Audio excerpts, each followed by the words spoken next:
What's up gamers, Dreamcastguy here, and it's Top 10 Thursday.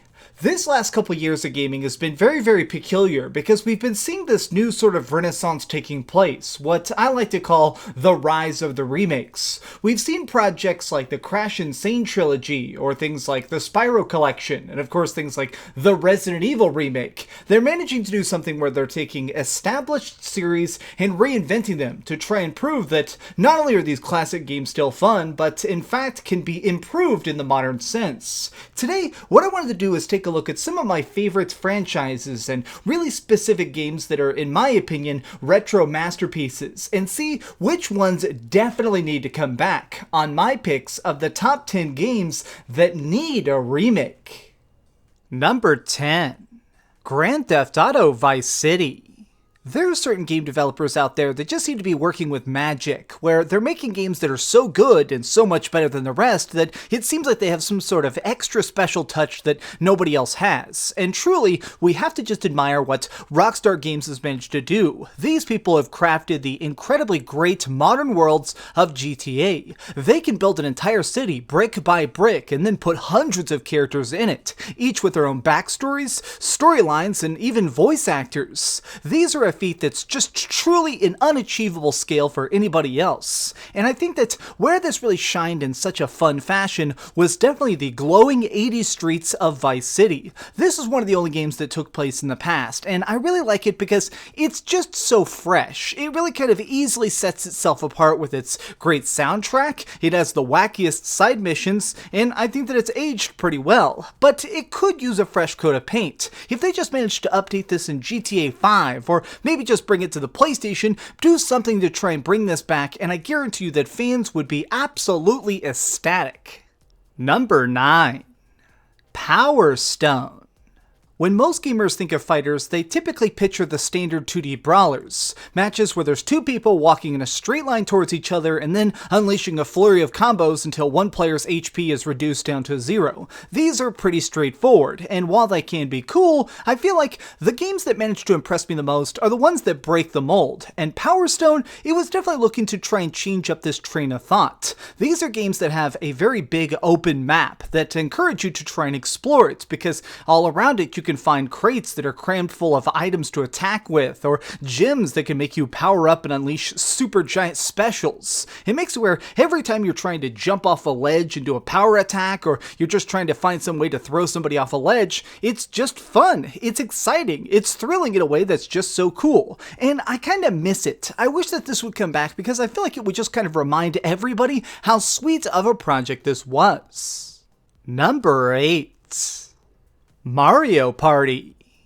So this might be a little bit of a controversial statement, but I kind of thought that the last few Mario Parties we got kind of sucked. While they attempted to try and make more gimmicky mini-games and randomized scoring to pump up the excitement, it seems like they forgot that the best Mario Parties are just, well, a party. The things where you can just sit down and just start praying for high dice rolls, or laughing at your friends when they get screwed up on a map and get moved back a space. I feel like the best option right now would be doing a full-blown remake of this Nintendo classic. It would be totally legendary, especially if they did something like add in online play. You could get a totally new take on this classic and really kind of do something that sticks to its roots while also managing to sort of reinvent it. And honestly, I'm pretty sure that everybody would totally dig that.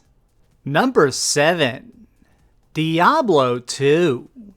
I think it's pretty obvious that the history of multiplayer games is very long and complicated. From the earliest versions of couch co-op all the way up to these new MMORPGs we get, there have been some amazing titles that really stood the test of time. And yet, even among the best of the best, Diablo 2 is remembered for its greatness. It has a wide variety of classes and sprawling dungeons. It's a game that really sucks you into its universe and makes you care about getting better at it. This isn't just about leveling up or discovering better gear, it's really just about you having an awesome time. And I feel like the Diablo community is still thriving. People to this day are playing Diablo 2 and really kind of respecting each part of its craft. I wish that it would come back, whether as a remake or a remaster. It would be so hyped to just see it come again.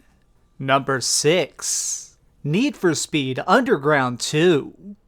Okay, so I will admit that this one is not quite as mainstream as the rest, but I still feel like it totally deserves to come back because Underground 2 is absolutely essential to any classic racing talks. I mean, if you're talking about games that are fun, even if you don't care about the cars or the tracks, this one has to be the very top of the topic. Okay, so basically, the essential idea of this is trying to make it where every single lap matters. They'll have races where if you win, you're going to be rich enough to try and get that next upgrade to your vehicle to make sure you can afford to just keep driving. And if you lose, sometimes it costs you a ton. It's almost like a really kind of pivotal racer because it makes you care about each piece of it. What I mean by that is that you really kind of essentially build up a bond with your car. It almost becomes an extension of you, and it makes it where as you're playing this game and spending hours and hours trying to get all those cool little unlockables, you also just want to do cosmetic stuff, things that don't really matter, like changing the paint job or trying to just tinker with the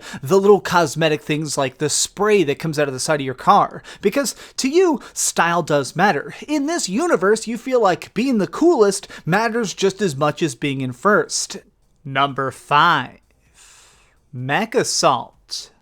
Some of you probably remember this, but way back in the day, it seemed like everybody was buying an Xbox just to play Halo. They wanted to see this really good shooter, and so they just purchased this really good Microsoft console because it was required. But then, after they beat Halo or put it down and wanted to try something else, just by accident, they would purchase whatever games looked cool and flashy and fun. And just because of this, a lot of people, just by pure luck, ended up picking up Mech Assault. Now, I just gotta say, this game is so freaking good because it's so accessible. A lot of mech games kind of pride themselves on being very, very difficult. If you play these, a lot of times they have a very simulation focus to them. They have all sorts of different cooling meters and giant rockets and really complicated parts to them. I really like that Mech Assault, it managed to be the first game that is very easy to understand while still being difficult to play. It's so thrilling to hop into the cockpit and start trying to traverse these maps, but they so quickly ramp up the difficulty because at the start you're just fighting some random tanks or helicopters, and soon you're trying to go toe-to-toe with tons of these other mechanized weapons. It is so freaking superb that I wish it would get a second chance. Number 4. Star Wars: Knights of the Old Republic. So there have been some games that we've talked about today that, well, how do I phrase this nicely? They're not quite perfect. They're fun, they're very cool, but they could certainly use a few tweaks and improvements. But where KOTOR is certainly unique is that this game, it still plays fantastically. While there have been a weird mix of wonderful and terrible Star Wars games, this is a title that's beloved because it's not trying to follow in anybody's footsteps. This story is set thousands of years in the past and kind of explores a totally different part of this world. It gives us a chance to see a different aspect of the light side and the dark side, and gives you the choice. At the center of the game, you get to choose if you want to be the hero or the villain. I really like this game a bunch, and I've done several playthroughs of it, being good or bad or trying to betray people, just because I wanted to see all the different dialogue paths. For this game, they don't even need to try and do a bunch with it. If you could just drop it into Unreal Engine, give us some nice colors that are gonna pop, it would still just be totally epic. Number 3. Silent Hill. There's something fascinating about subgenres in gaming. Those things that where a title comes along that's just so groundbreaking, it doesn't really fit into a singular category, so it ends up making its own. And Silent Hill, it really kind of invented the idea of psychological horror. Yes, there had been scary games before it, and there had been things like survival horror and save one bullets and zombies and chase scenes. Those have existed since the beginning of cinema and video games, but I feel like Silent Hill, it was so much more cerebral.